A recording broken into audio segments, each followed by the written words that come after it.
Welcome back to another episode of WJAG TV. I'm Colin Frick. And I'm Olivia Duver. And this is WJAG TV with your weekly school news.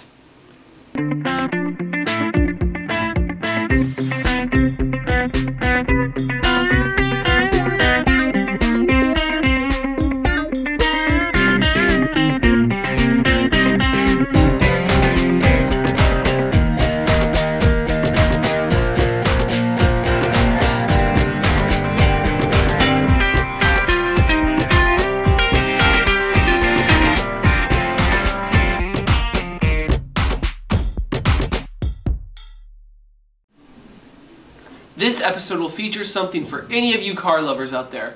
Also something for you cat lovers too. This episode will also feature stories about Walk Street Downtown, the Career Academy, JV Soccer, and the graduation fiasco. But first, your sports news with Mohammed Ba, Alex Wells, Edwin Mancia, and Scott Wells. JV Soccer had their first game Monday. We spoke to a player to see what he was expecting from the game. I think one thing that we have really good team chemistry. We all know each other pretty well, and we get along, and we're not scared to pass the ball. We trust each other. I think the new coach, he gives a different energy to the team. You know, he's younger, and he's more accepting of people, I guess, and I just think he's a great guy. Well, last year sometimes we were pretty negative on each other, but this year we all seem like really uplifting and positive and whatnot, and Coach Daniels, the new coach, is really helping with that. So I think with new positivity, we can get a few more wins. Well, conditioning, you know, I mean, beforehand, it's just like soccer's a lot of running. You're always running around and whatnot, so it's important that you stay in shape, and that just put us all in shape, whether it's coming in early in the morning and running and lifting weights or whatnot, it all helps. Well, today's our first game. I think we've been playing all right as a whole unit. We barely lost to East Jackson last year, so I'm really hoping that maybe we can get a revenge this year at home. Expectations are we want to probably, I don't know,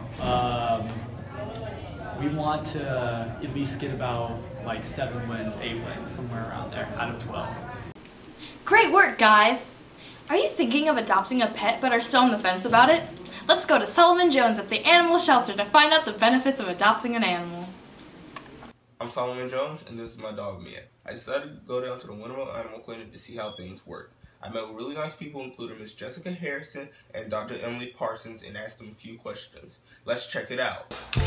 So as a child, I grew up with animals, and I just had a deep compassion for them to feel better if they were injured, or to have compassion just to care for something besides yourself. So I had animals my whole life growing up, and I knew at some point that I wanted to be able to take care of them. At Winterville Animal Clinic, my title is the front office manager, which entails many duties. So we are a team because nobody can do this alone. So we make sure that the clients are greeted properly. We make sure they get into a room in a good amount of time versus having to wait. We make sure that we make a relationship with the client, that you just don't feel like a number when you come in the door. We want you to know that we care for your pet as much as you care for your pet. Making sure we offer you the best medical advice that's out there and the best diagnostics. Whether you choose to do them or not is up to you. I oversee all the faxes that come through, all the emails that come through, and all the client relationships. I do all of that, checking in our surgeries in the morning, getting vitals on the appointments, and making sure that they're discharged properly, and then going over home care for surgery. Do you believe that animals help boost confidence within teens who go through hard times? Yes, I do. I actually have some first-hand experience in this. So I have a registered therapy dog. He's about 11 years old, and we have programs where we go into libraries and we help children with reading disabilities or just aren't comfortable in front of their peers. They read to a dog, and the dog never judges them, or a cat. So it's very fulfilling for the child to read to a dog and not have any criticism come back at them. I definitely wake up every morning and I'm psyched about my job, which is really cool. I've always wanted to work with animals since I was a little kid. Always been a big fan of animals. Usually we start surgeries, we have something on the table at 9. Surgeries are anything from spays and neuters, simple stuff like that, mass removals, to more complicated orthopedic procedures, surgical explorers, spleen removals, different things, whatever the animal needs. Sometimes we have emergency surgeries or emergency cases, so that kind of throws things off. Myself and one of the other doctors perform surgery 5 days a week, and the rest of us who aren't in the surgery suite are seeing patients. Do you believe that owning a pet builds confidence in people? If so, and why?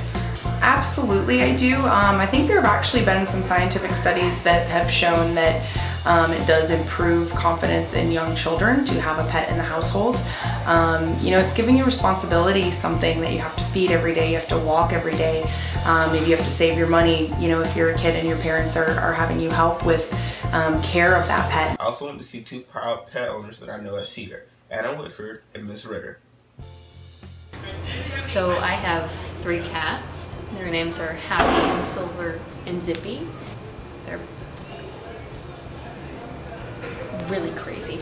You know, having a cat really helped me get a sense of responsibility, I think, in taking care of another pet. I got my pet because actually it was a pretty big fluke. I was supposed to be just going to a dog shelter to pet dogs to be happy, and then I left with one. So I couldn't put her down, and I loved her too much already. Having a pet has helped me develop as a person, I guess, in my responsibility. I obviously have to take care of her and worry about how much food she has and if she is warm and everything. And I don't know, I just like having a little thing that is mine, that I love and I care for and I support, and she supports me. I would definitely recommend having a pet inside of your home, at least one, because not only does it help you build responsibility and I don't know, empathy, it sort of helps you get outside of yourself. It allows you to view the world through a different perspective and really have to think about, okay, if I don't feed my dog, then what's gonna happen?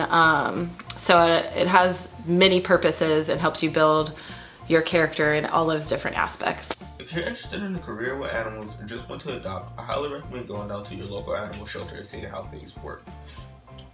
Find a pet that you can love, take care of, and that suits you and your personality.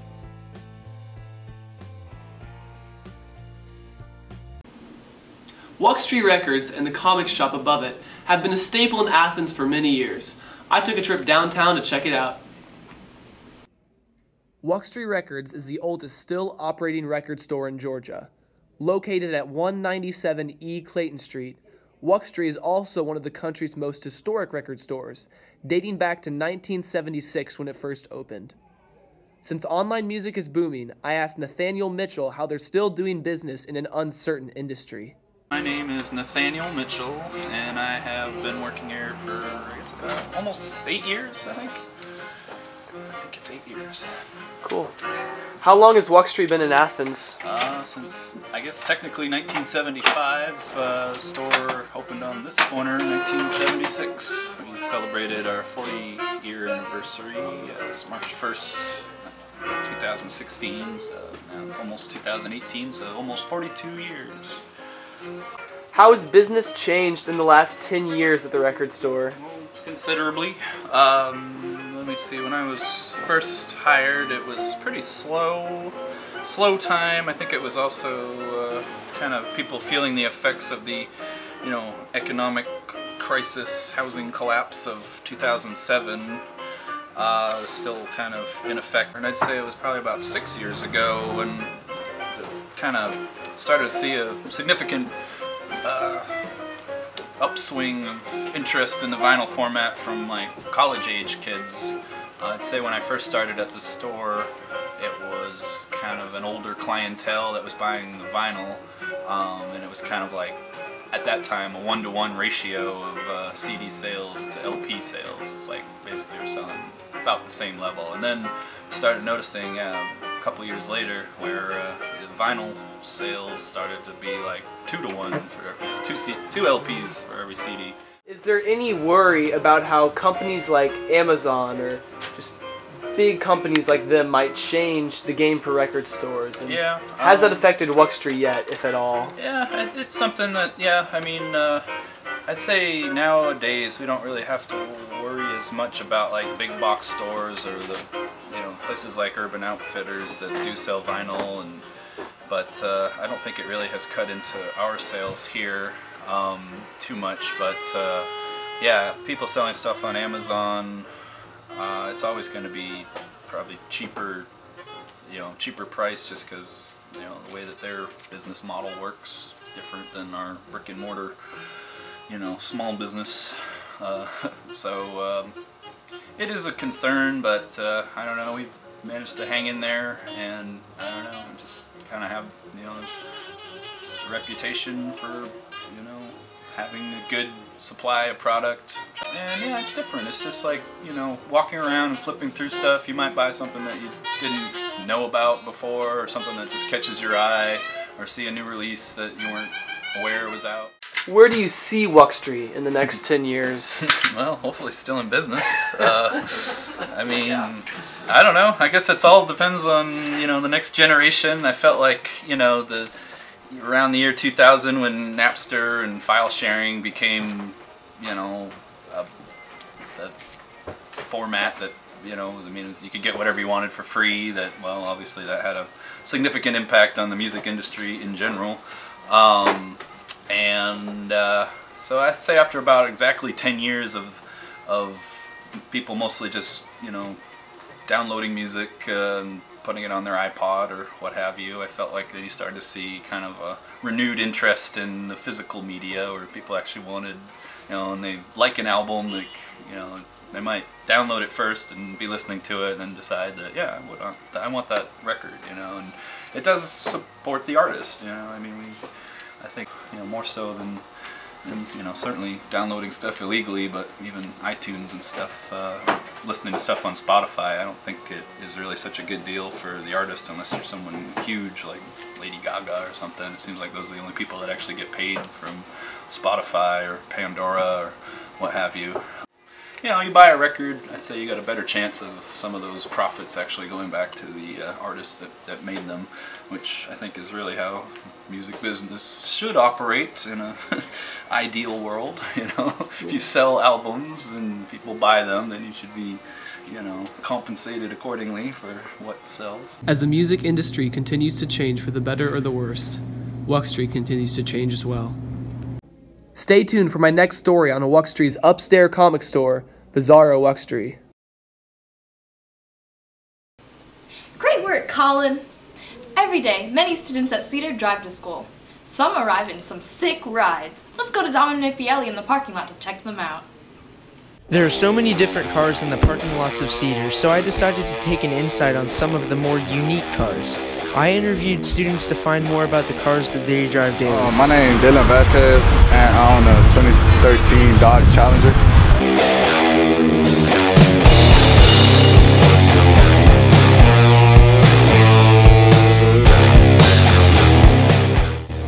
I had it almost a year. What do you like about your car? I love the red line and the black rims. One of my favorite movies is Fast and the Furious. I can't afford a Skyline, so might as well get like something affordable. And so I went with the Dodge, but at first I didn't know what I wanted, either a Challenger or a Charger. And so I guess it was just a surprise that my parents got me a Challenger. I would be okay with any car, but I wouldn't trade my car. But yeah, not necessary to own a brand new car.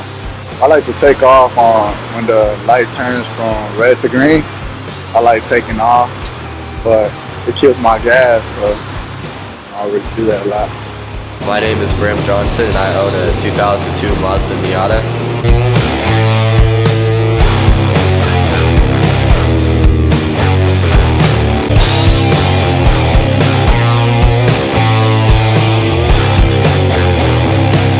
How long have you had this car? I've had this car for about 6 months. I made money to buy this car by working at restaurants part-time downtown and mowing lawns. I bought this car because it was affordable and it would be an easy car to get because there are a lot of them around. Is it necessary to own a nice car, or would you be fine with it? Not really. I'd be fine with any car as long as I can get to school and back. Okay, my name is Santos Acevedo. I have a 2005 Honda Civic LX.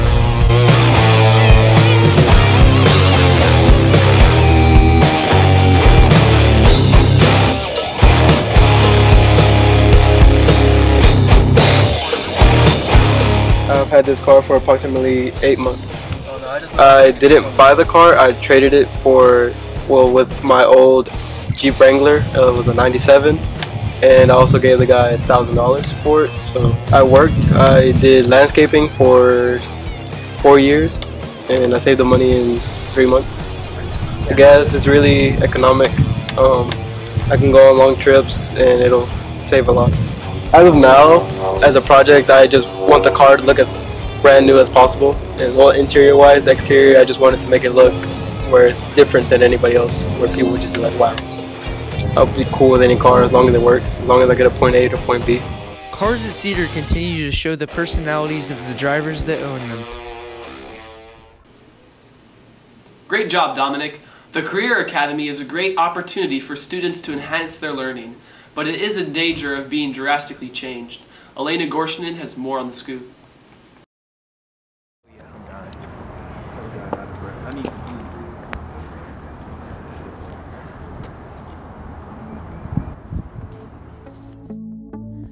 For the past 7 years, the Career Academy has been provided for students from both Cedar Shoals and Clark Central. This academy essentially provides free college courses and credits for all students that attend. Through a partnership with Athens Tech, the Career Academy provides real college professors to teach the courses.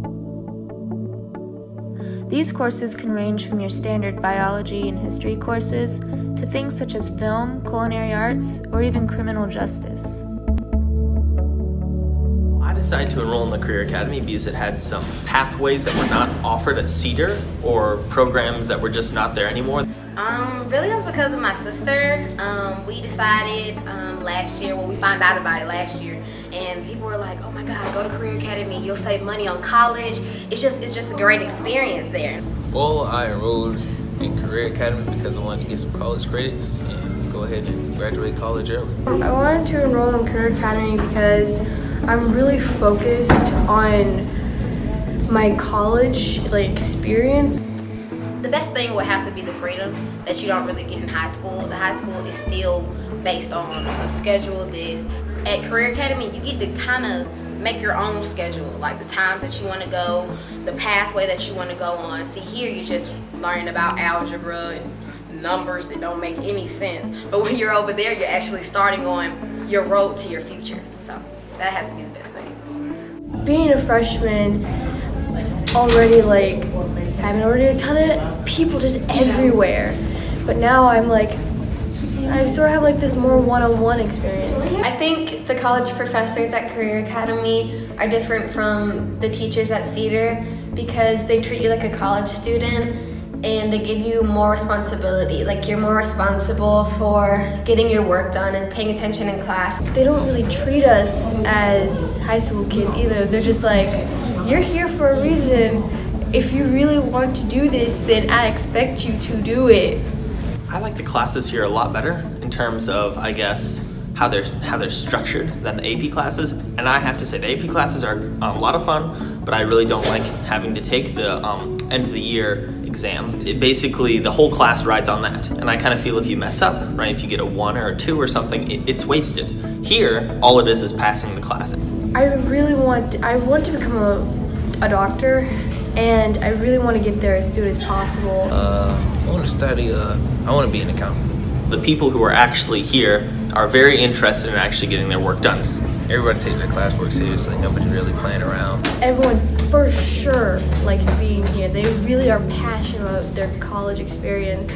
There are no bells or anything to signal when you have to go to class. The people who are here really have to manage their time, and they're very productive, I think. You don't have to worry about somebody being loud, obnoxious, trying to keep you from doing your work. Life is short, Just do as much as you can. I want to do a lot of my education early so I can have all the time I want for the fun stuff. Great work, Elena! Autotech has been a part of Cedar since its opening. I had a chance to find out more about the underrated program here at the Shoals. Have you ever wondered what that strange gray building next to the gym is? Honestly, I used to think that was where detention happened. Actually, it's home to the Autotech program at Cedar that teaches everything from changing tires to rebuilding an engine. Inspired to join by his interest in machinery, First-year auto tech student Knox Huff has already learned an impressive amount. So, my mom has an older car, and it's had problems that I've wanted to get fixed. So, I'm at a point where I can, after just half a year, where I can replace headlights, I can put in new water pump hoses, I can change tires, I can do most of your basic stuff already. It's very impressive. Auto tech is taught by Mr. Dave Darden, a retired Caterpillar employee with 35 years of experience. Auto tech benefits our students by providing them with the skills and knowledge needed to get a good career in any automotive repair shop, dealerships, independent repair shops, and specialty shops like tire shops are always looking for skilled automotive technicians, and they are very anxious to hire our students. We have a lot of students currently working in the Athens area in various manufacturing and automotive shops, and that is our goal, to get students hired. Students gain hands-on experience with small and large engines. But where do these engines come from? Your mom? Maybe, but also your teachers. All right, so like 2 years ago, I needed a lawnmower, and I did not want to buy a new lawnmower because I like to spend my money on important things like action figures and comic books. So my brother-in-law had this old lawnmower that was sitting around. He said, "Do you want the lawnmower?" And I said, "Yes, I will take that lawnmower," but it wasn't working very well. So I got it, mowed my lawn with it twice, and it died. And I took it to a small machine mechanic here in Athens over the summer, and paid like $100 to get the engine looked at and fixed. And it came back and it worked for like 2 more times. I like mowed the lawn 2 more times and it died again. So just out of nowhere, I asked Mr. Darden if he thought he could take a look at it. And he said, "Yeah, I've got some students that could take a look at it." So I brought the lawnmower in, dropped it off. 2 days later, I got it back and it's been running fine ever since. Ty Brown, who takes auto tech classes, was the one who looked at it and cleaned the engine, and it's been running fine ever since. So I can't say enough amazing things about the auto tech program and Ty, who did amazing work to my lawnmower. After hearing such a glowing review about Ty Brown, a 4-year auto tech student, I tracked him down.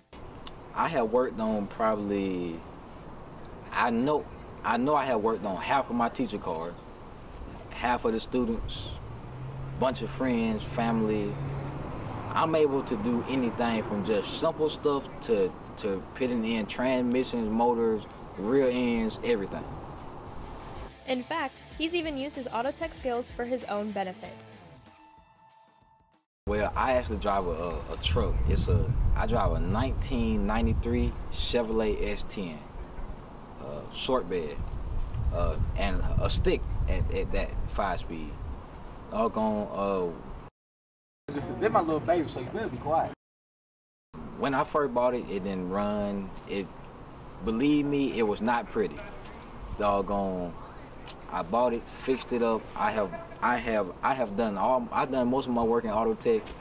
I have done my exhaust, welded them in auto tech. I changed my own oil, tires, tune-ups, anything you can think of to the little truck, I have done it. I mean, she ain't perfect, but she is my little work in progress. I've been working on it ever since I bought it. Part after part, nut bolt here and there or whatever.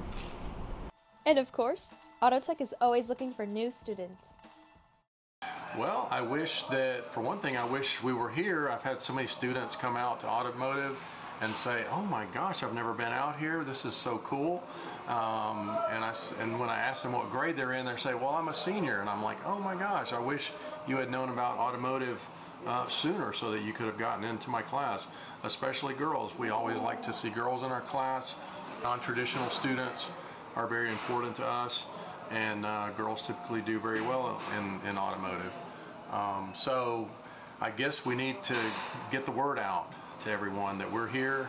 And I know Ms. Veritek is very supportive of our program. She would love to see us be more on the radar of the school. All of you seniors at least know something about the disaster relating to what day graduation should take place, but most of you don't know why. Lily Campbell went to find out. Senior year is already stressful enough. This year it got even more stressful. When we went out of the blue, we were told that we weren't going to get to graduate on a Saturday at Stegman Coliseum. Then Cedar and Central had to vote for a date to graduate, and then even after we had a date, we had to vote again. So typically our public relations coordinator from the county has been the individual who has set those contracts up with UGA so that we could use Stegman Arena. And that individual left mid-year and went to work at another county. And so there was a hole in filling that position. We always have a rotating system with Oconee schools because Oconee also uses that graduation venue. So this time another group was thrown into the mix. So it's Oconee High School and then it's our two high schools. On top of that, the UGA Law School decided to graduate, and of course they get first dibs. So then we had to go through the negotiations of do we graduate on the last day of school, because that becomes very difficult for high schools. Since Clark County students could no longer graduate on Saturday at Stegman, Clark County sent out a survey to Cedar Shoals and Clark Central parents. After 190 responses, it was decided that Cedar would graduate on Sunday and Central would graduate on Friday night. After further complications, Cedar's graduation was moved again, and after 304 responses from parents and students, it was decided that Cedar Shoals would graduate on Friday at 4 o'clock. I apologize for how difficult this has been for people who are trying to coordinate parties and airfare. I know this is just a tremendously complex time for people and all of the plans that they need to make. And honestly, we have moved as quickly as we've been able to, given that there are so many other factors that have played into the situation. So we really appreciate everyone's patience. Originally, after the survey was announced, Cedar and Central were scheduled to graduate on different dates. Cedar on Sunday and Central on Friday night. It's gonna make me upset because, like, I actually would like the fact for us to graduate on the same day. Over the past years, everybody's graduated at the Stadium Coliseum, and I think they should keep that tradition for all of us to graduate the same day in the same place. I want both the schools to be able to graduate on the same day, so it's not like they've graduated and we haven't, even if it's by a day. I think it's just kind of not fair because, like, we've always graduated before or after Central, and, you know, we get to see our friends and go to their graduation, and now we don't get to do that because I don't know about other people, but I have a lot of friends at Central that I'd like to see graduate, and it's just more convenient to only have to go one time to Stegman. So kind of weird and unorganized and unprofessional. I think our parents have been incredibly patient and very, very understanding. So I think there have been some concerns. Even after it was announced that Cedar and Central would both graduate on Friday, there were still mixed feelings about the entire thing. I know we couldn't do Saturday because of all of the stuff going on with UGA, but at least Friday, because Sunday, you know, church, praise the Lord. I think a lot of people, like I said, I'm pretty sure most of their parents have to work, or they probably have to change plans, rearrange things. Like many people won't have the chance to attend on Friday instead of being on Saturday. We all just have to make adjustments, and I think the best way we do that is by the adults, is that we model that. You know, we can complain about it and we can grumble, but in the end we have to make the changes that we have to make, and whatever we're going to have to do as the school, we're going to do that. I know parents are going to do the same thing, and while some things might be inconvenient for them, especially moving some things around, we know that, I really do absolutely believe that our community will be flexible too. It's kind of one of those, like, bittersweet things, which is kind of cheesy, but my brother graduated on a Saturday from Cedar, my parents graduated on a Saturday from Cedar, so it was just going to be another one of those, like, added, like, I get a Saturday too. No one wants to wait to graduate. I want to graduate. I want my diploma. I worked hard for it. So guys, glad that's over with. I know I'm over it. I'll see you at Stegman Coliseum, May 18th, 4 o'clock. Don't be late, and don't forget your cap and gown. That seems to be all for today. Tune in next week for more. Again, I'm Colin Frick. And I'm Olivia Duver. And this has been WJAG TV with your weekly school news.